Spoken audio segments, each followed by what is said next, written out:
en 1950 par et pour les artisans, c'est tout naturellement que MAF Assurance a toujours eu à cœur de soutenir l'entrepreneuriat. Alors, à l'époque, on parlait plutôt d'entrepreneuriat masculin. Si. Mais c'était sans compter sur la détermination de femmes et d'hommes pour faire évoluer la société et pour faire en sorte que l'entrepreneuriat se décline aussi au féminin.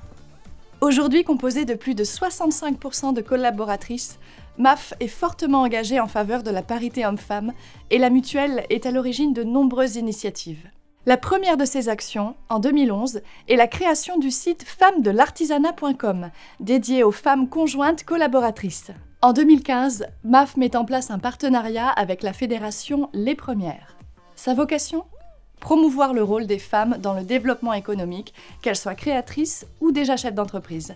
Grégory Fournier, délégué général des Premières, nous en parle. Le réseau des Premières, c'est un réseau d'incubateurs d'entrepreneuriat féminin et d'équipes mixtes qui œuvrent donc au quotidien pour accompagner, former ou coacher des femmes des équipes mixtes dans leur projet entrepreneurial. D'avoir aussi un réseau est une vraie force, c'est-à-dire qu'on va pouvoir utiliser aussi les compétences et l'expertise dans certaines régions qu'on va pouvoir dupliquer dans d'autres. Le fait d'être sur le terrain directement nous permet de coller vraiment aux problématiques de la région. Depuis 2017, MAF apporte son soutien financier à la création des émissions Business Women, qui mettent en lumière le parcours de femmes chefs d'entreprise.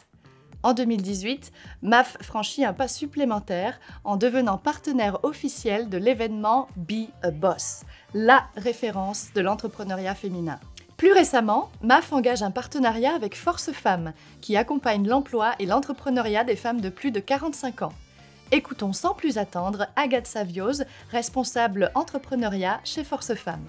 Notre spécificité, c'est vraiment notre cible, c'est-à-dire qu'on est la seule association d'ampleur nationale à s'adresser aux femmes de plus de 45 ans au chômage pour les accompagner dans leur démarche. Et donc cet accompagnement, il prend une double forme. Chacune se voit affecter un référent individuel qui a été lui-même chef d'entreprise, ou qu'il est encore, ou qui a créé son activité, et qui, de ce fait, a une bonne appréhension des différentes étapes à franchir pour monter ce projet. Et donc, en plus de ces rendez-vous mensuels avec leurs référents individuels, elles peuvent participer à des ateliers collectifs qui sont proposés toutes les semaines. En 2013, 38% des entreprises françaises étaient créées par des femmes. 2 ans plus tard, ce chiffre passe à 40%. Mais depuis 2015, il stagne. Mais pourquoi seulement 4 créations d'entreprises sur 10 sont le fait de femmes ? Ont-elles moins le désir de créer leur entreprise, leur business, que les hommes ? De par l'expérience qu'on a sur le terrain, c'est qu'en termes, je pense, d'intention de création, on doit être à peu près similaire, que ce soit chez les hommes ou chez les femmes. Une femme sur 3 souhaiterait se lancer dans une démarche entrepreneuriale. Le premier frein, ça aussi toutes les études le montrent, c'est la peur de l'échec, c'est un gros frein. Nous, en ce qui concerne les femmes qu'on accompagne, on en a quand même 1 sur 2 qui est seule avec des enfants à charge, donc ne peuvent pas se permettre d'investir de l'argent, voire de faire un emprunt pour que ça n'aboutisse pas derrière. Leur situation personnelle ne leur permet pas. La femme, quand elle monte son projet, elle doit aussi gérer de nombreuses choses à côté, donc c'est vrai que c'est un des premiers freins. Après, il y a aussi de nombreux freins qui sont mis par la société, typiquement d'accès à certains secteurs d'activité qui sont très tournés masculins, des freins aussi donc sociétaux par rapport à des personnes qu'on va rencontrer. Je prends souvent l'exemple en fait d'une entrepreneur avec qui je discutais qui me racontait en fin de compte que quand elle avait été demander financement auprès de la banque, le banquier, la première question qu'il lui a posée, c'était de savoir si son mari était au courant de son projet, était d'accord pour son projet d'entreprise.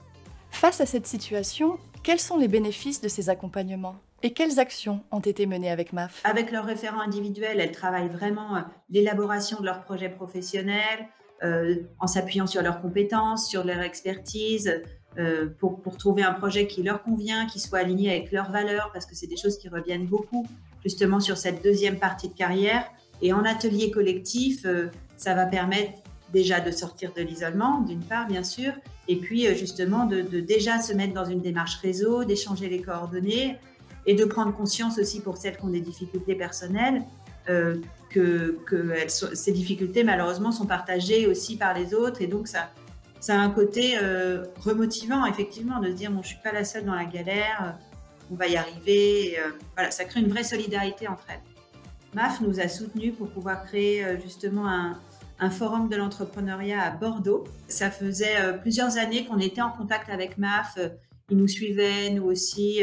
Voilà, on connaissait leur offre. Parfois, quand nos candidates nous demandaient justement auprès de quel assureur elles pouvaient se rapprocher. Les premiers échanges de partenariat ont été faits avec la MAF en 2014. Donc là, on a vraiment travaillé, que ça soit plus proche du terrain, donc en mettant à disposition des experts MAF, justement pour les femmes qui étaient en création de projets d'entreprise. On travaille aussi énormément avec la MAF sur l'aspect événementiel, avec le Maker Day, où on peut vraiment compter sur leur soutien logistique et humain dans cette organisation. Et après, il y a un soutien financier, il y a un soutien vraiment partenarial aussi sur les projets qu'on peut faire aussi avec eux, aussi en termes de communication, de mise en réseau. C'est un vrai partenariat qui est national et territorial. L'accompagnement des femmes est essentiel pour faire bouger les lignes. C'est pour cette raison que sous l'impulsion de MAF, le groupe mutuel Covea, qui regroupe MAF, GMF et MMA, lance en 2017 son réseau féminin baptisé Covéel. Ses objectifs ? Soutenir le parcours des femmes, encourager la mixité à tous les niveaux hiérarchiques, y compris au sein de la gouvernance, et sensibiliser tous les collaborateurs à l'égalité professionnelle. Mais qui sont les femmes qui font vivre ce réseau et pourquoi en faire partie ? Valérie Hennick, directrice de l'indemnisation chez MAF, nous l'explique. Donc Covéel, c'est un réseau féminin créé d'une démarche volontariste du groupe Covea pour favoriser la diversité des parcours, des profils, des expériences, mais aussi lutter contre les inégalités, voire les discriminations. Les femmes qui font vivre ce réseau sont des femmes qui aujourd'hui ont des responsabilités dans l'entreprise. Ce dispositif, il est accessible à tous, soit sur nos sites centraux, mais aussi en région, et qui leur permet d'avoir une porte ouverte pour accéder à des femmes qui ont réussi dans l'entreprise à faire évoluer leur parcours, à jouer la transversalité, et leur permettre ainsi de partager avec elles cette expérience, et ça, c'est extrêmement favorable. Nous souhaitons travailler le pourcentage de femmes parmi les cadres de l'entreprise, ou encore le pourcentage de femmes recrutées cadres dans l'entreprise. Alors mesdames, quel que soit votre âge et votre parcours, osez, entreprenez et surtout, n'hésitez pas à vous faire accompagner.